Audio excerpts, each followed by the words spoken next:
everyone. I don't normally do videos, but I gotta do a video here.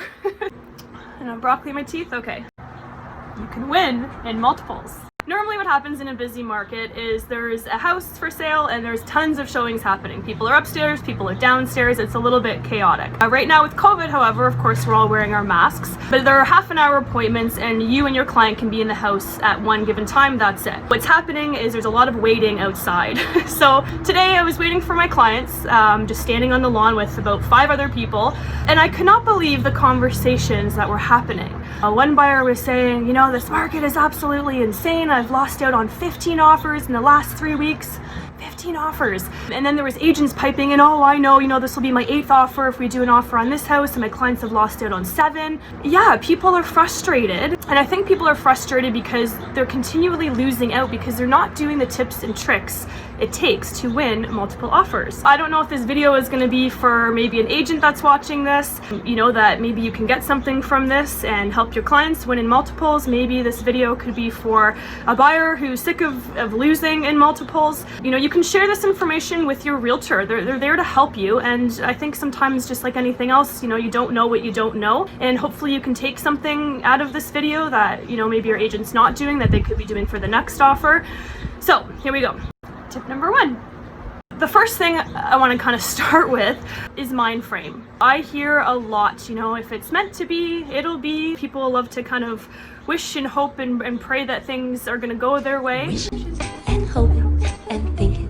But with real estate, you really can't, you know, be passive like that. You can't leave it up to the universe. There is absolutely strategies that work, and you got to go that route. Otherwise, you know, you're going to lose, you know, continuously on homes, and that's frustrating. Another buyer on the lawn today was saying that his wife hasn't been able to sleep in a month because she keeps falling in love with these homes and then they lose in multiples. And that is not what, you know, we want this industry to be about. It's not supposed to be about heartbreak. It's supposed to be exciting and, you know, people win-win for buyer and seller. So Mindframe.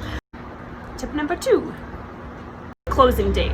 Sometimes as an agent, you know, we'll ask the listing agent, so what preferred closing date is your client looking for? And sometimes the agent will simply say, oh, they're flexible. Well, that's great, but I always ask another question, and that is, have they purchased something already? The reason for that is if they have 5 offers and the agent has said to every single person, oh, they're flexible on closing. If that seller has not found a home yet, they're gonna freak out if they see a 30-day closing, because that means that they don't have time to see, you know, to find a home yet. You know, being able to know that information and not just going with the agents, you know, they're flexible for closing, really finding out, you know, what is their motivation? Do they need to sell right now? Do they need time to look for a home? So definitely asking that second question. You might only get one shot. It's not always necessarily going back and forth. It's not always necessarily the agent giving you another opportunity to improve. Sometimes they lay out all of the offers and they just pick the best one. And I have one because we gave them a longer closing in that certain situation, and that was more appealing to the seller. They weren't freaking out, and so they chose our offer. Tip number 3. Another thing is conditions. So obviously we know in multiple situations the seller is looking for the least amount of conditions and the most price, of course, as well. Sometimes, however, the sellers will choose an offer that is firm over an offer that is not firm, that has a higher price, if that makes sense. Some strategies behind that: doing your home inspection beforehand. Sometimes people are just not comfortable purchasing a home without a home inspection. I get that. That being said, if everybody brings a firm offer and we bring one with a home inspection clause, it's not going to look, you know, ideal for us. So a strategy behind that is getting the home inspection done before the presentation date. Now, they're not normally going to let us in for 3 full hours, you know, doing a full home inspection, but at least we can get an inspection done looking at the major components. You know, how old is the roof? Are there any, you know, major foundation issues? That way we can waive our condition when we go to bring our offer. So that's a strategy. That is a chicken you just heard. Say hi. Tip number 4.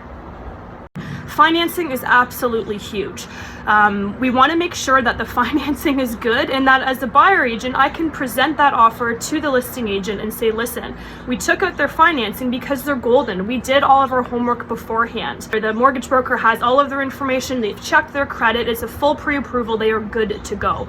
A lot of times people, and you know, I know because, you know, when I list homes as well, they'll bring an offer and it's firm, and I'll ask, you know, some questions. Okay, you know, who they're getting their financing with, how much are they putting down, and the agent simply doesn't have the answer to those questions. That is a huge red flag for me and my seller when the agent just doesn't have that information. So you really want to be prepared with that. number 5. Another strategy is really just asking what's important to the seller. I had one time, I think we were up against maybe 6 offers, and it was a basement, and the entire basement was a pool table. I'm gonna assume, most people do not want their entire basement to be a pool table, to the fact that I'm not even sure how they played because the walls were so close to the table. It was a little old lady, actually, that the seller was. So I said to the agent, listen, I'm gonna assume all the offers you got tonight are asking for the pool table to be removed. And he said, absolutely. Obviously, I'm not quite sure how they even got it down in the basement, but it's there. So I spoke to my buyers and I said, listen, we're up against a bunch of offers. This old lady is not going to want to have to remove her pool table. That's stressful to her. She's going to have to, get a company, and she's probably overwhelmed with that. So I said, listen, why don't we keep the pool table in? That could make our offer look that much better, take the stress and the pressure off of the seller, which is what this is all about, trying to get the seller, what they're looking for. And we won in multiples because of that. He said we were the only person that kept the pool table in. And I know that sounds like such a minute thing, but all of these little things put together is how you're going to win in multiples. You got to ask those extra questions. It's not just a matter of, throwing crap at a wall and hoping it's going to stick. Again, there's little things that you can ask, little things that you can say that are going to put you ahead of those other offers. Tip number 6. Building rapport with the other agent. I'll tell you a little secret. Agents want to work with agents that have a good reputation and are following the rules. If they say register by 6 o'clock, make sure your agent is registering by 6 o'clock. Because if they bring an offer at 7:30, the agent's pissed off, the seller's stressed out, there's another offer they have to look at. You just got to make sure your agent is following the rules, and again, building that rapport with those other agents, because at the end of the day, that listing agent does have kind of control over everything, and they're going to say to their seller, listen, this guy's a little bit higher, but guess what? He didn't register, he didn't follow the rules, he has no information about their financing, this offer is sloppy, there's mistakes in it. So do you want to take that little bit of extra money when there's a lot of red flags, or do you want to go with this offer that's clean, they followed the rules? It puts a lot of confidence in the seller and their agent when that kind of offer is presented. So that's another kind of little tip.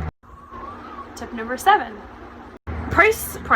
You don't have to overpay in this market. I know a lot of people think, the best offer, the highest price is going to win.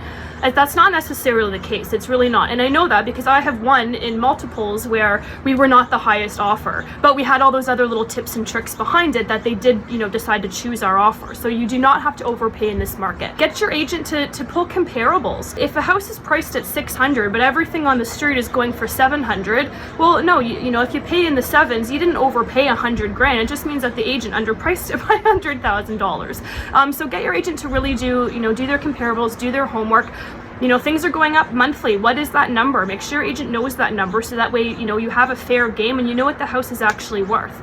Keep in mind, a house is only worth what a buyer is willing to pay for it. So that means that if you're not willing to pay, X amount, well, then don't pay it. That other person can have that home. But at least if you're knowledgeable, you have that confidence in presenting an offer that you feel comfortable with. Tip number 8. So another kind of little helpful thing that I find that sellers love is doing a letter. So a lot of times in multiples, I've been doing them actually consistently now, is I will get my buyers to write a letter to the seller, letting them know who they are, with a nice little picture on it. Unfortunately, the buyer and seller don't get to talk, so I can't have my sellers, get to know that buyer, and sellers want to know who's buying their home. Is it an investor that's going to flip it and have tenants in there, or is it going to be is it a family that is looking to grow their family and go to the school and take care of that home just like that seller did? I did an offer recently where we could really tell that home was pride of ownership. The gardens were immaculate. You could just really tell that seller, again, had a lot of pride of ownership, and that was important to them. So I had my buyer write a letter all about how she's going to upkeep their gardens. I sent pictures of what her home looks like, just to let the seller know, like, listen, this is the quality of this buyer. They're going to look after your property. They're going to upkeep your gardens. And we won in that multiple situation as well.